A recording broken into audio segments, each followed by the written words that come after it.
अस्सलाम वालेकुम। आज की इस वीडियो में एक अहम तरीन मौजू के मुख्तलिफ पहलुओं का जायजा लेने की कोशिश करेंगे।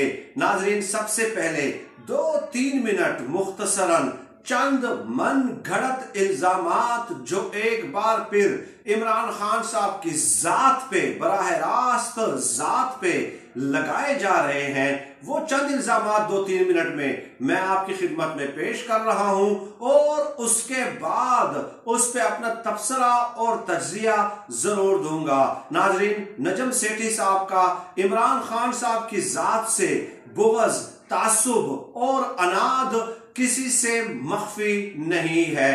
चुनाचे नजम सेठी साहब ने और नून लीग के चंद दीगर तनख्वाहदार वफादार सहाफियों का लफ्ज शायद यहाँ पे दुरुस्त नहीं होगा, तनख्वाहदार मुलाजिमीन ने एक बार फिर इमरान खान साहब की अहलिया को अटैक किया है। नजम सेठी का अखबार है द फ्राइडे टाइम्स, उसमें एक कॉलम छपा है और उसमें यह कहा गया है कि बनी गाला में सब कुछ अच्छा नहीं है। बुशरा बीबी और इमरान खान साहब के दरमियान जो ताल्लुकात हैं उसमें संगीन दरारें पड़ चुकी हैं और रिश्ता जो है वो खत्म होने के करीब है। चुनाचे नजम सेठी के अखबार द फ्राइडे टाइम्स में जो आर्टिकल लिखा गया है उसमें मजीद ये लिखा गया है कि बनी गाला से लाहौर शिफ्ट हो गई हैं बुशरा बीबी अल मारूफ पिंकी पीरनी, यानी कि यहां तक के अल्फाज जो है उनके खिलाफ इस्तेमाल करने से दरेग नहीं किया गया। फिर आगे चल के लिखते हैं कि जो अहलिया है इमरान खान साहब की वो लाहौर शिफ्ट हुई है अपनी एक खातून दोस्त के घर, उनके साथ रिहाइश पजीर है और ये जो खातून है ये बुशरा बीबी की फ्रंट वमेन है, यानी कि एक तो आपने लफ्ज सुना होगा ना फ्रंट मैनों का, लेकिन यहाँ पे उनके लिए फ्रंट वमेन का लफ्ज इस्तेमाल किया गया और फिर ये भी कहा गया कि ये जो फ्रंट वमेन थी बुशरा बीबी की, ये मुख्तलिफ प्रोजेक्ट्स में कमीशन, किकबैक्स और रिश्वत लेती रही है और बुशरा बीबी के हवाले करती रही है। इसके अलावा ये कि लाहौर में जितनी भी तकर्रियां और तबादले और ट्रांसफर हुए उसमें भी बुशरा बीबी का किरदार है और उसके भी बुशरा बीबी ने पैसे लिए हैं।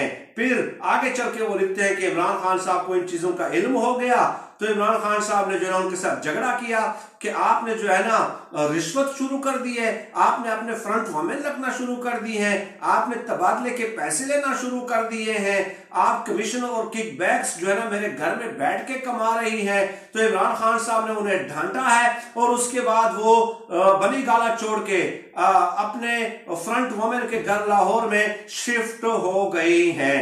ये है नाजरीन आजकल की सहाफत। अब इसका आप अंदाजा लगा लीजिए, कई पहलुओं से इसका जायजा लिया जा सकता है। पहले तो ये कॉलम निगार खुद कह रहे हैं कि इमरान खान साहब ने उनके साथ झगड़ा किया है कि आपने कमीशन और किकबैक्स क्यों लिए हैं। फर्ज किया ऐसा है तो इसका मतलब ये हुआ ना कि इमरान खान की ईमानदारी की आप तारीफ कर रहे हैं, आप इमरान खान साहब की ईमानदारी का वाकया बयान कर रहे हैं, क्योंकि अगर इमरान खान ईमानदार ना होते तो आपके बकौल फिर कमीशन और किकबैक्स और रिश्वत लेने पे वो बुशरा बीवी के साथ झगड़ा आखिर क्यों करते। तो ये लोग जब इस तरह के इल्जामात लगाते हैं तो वो ज़ात खुद ये इकरार कर रहे होते हैं, एतराफ कर रहे होते हैं कि इमरान खान ईमानदार है। आपके आर्टिकल के बकौल मैं तो इसको एक मन घड़त, बेबुनियाद, गैर अखलाकी, घड़ी हुई अपने जहन से इख्तिरा की गई एक स्टोरी कहता हूं और कॉलम कहता हूं। एक बात तो ये हो गई।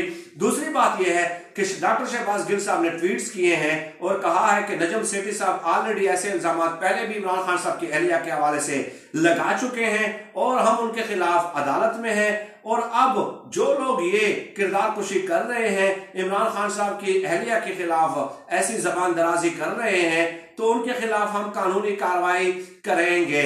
और आगे चल के वो लिखते हैं शहबाज गिल साहब कि बुशरा बीबी जो है पूरे 1 साल में सिर्फ 1 हफ्ते के लिए लाहौर गई और अभी वो इस्लामाबाद में तशरीफ फरमा है। इस तरह की कयास राइयों से गुरेज किया जाए। सियासत और सहाफत आप बेशक करें लेकिन किसी की जाती जिंदगी में मुदाखलत मत करें। ये डॉक्टर शहबाज गिल साहब ने भी ट्वीट किया इस हवाले से।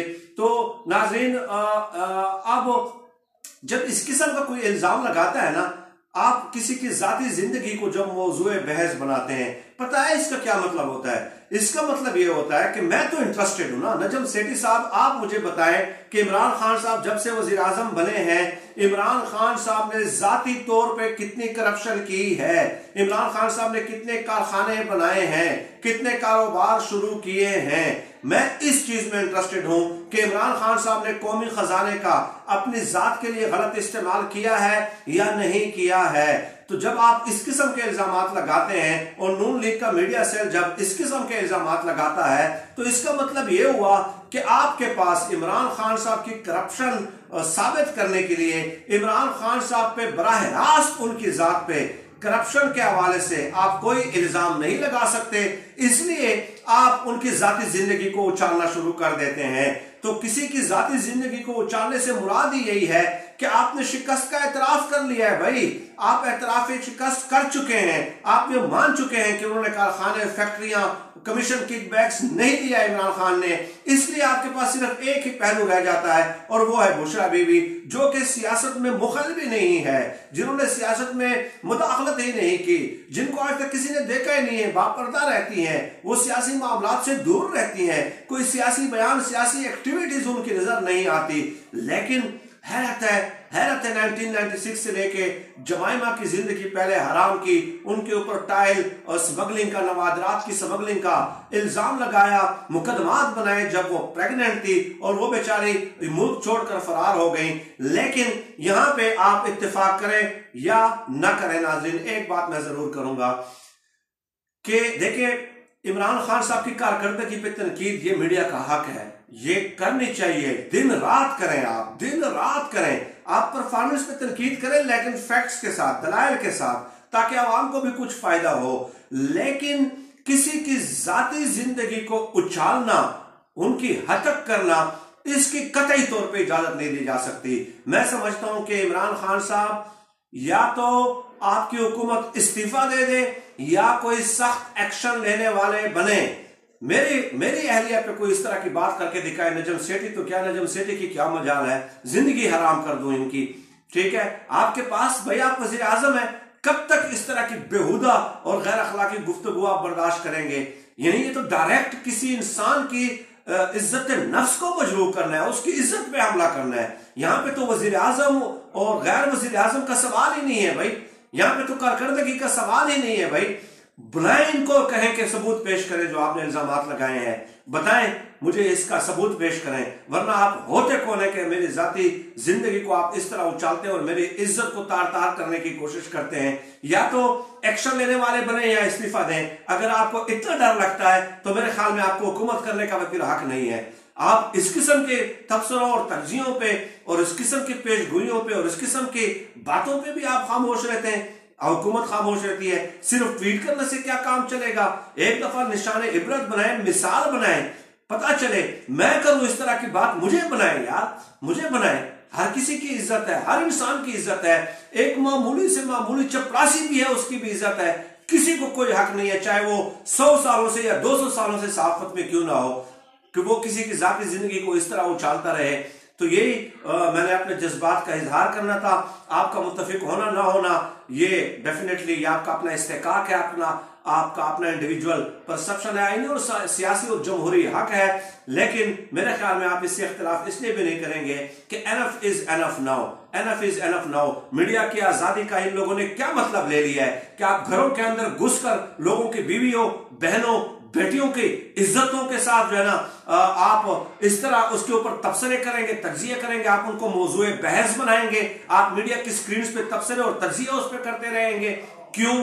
किस सहाफत ने ये जो है ना आपको ये इजाजत दी है? और ये कौन से जर्नलिस्टिक एथिक्स हैं? सरदस्त नाज़रीन, इसी पे इत्तिफाक करता हूं। बहुत सारे मौजू थे जो कि तशना रह गए हैं। इंशाअल्लाह ताला वक्तन फवक्तन आपसे आपके साथ नशिस्त का एहतमाम होता रहेगा।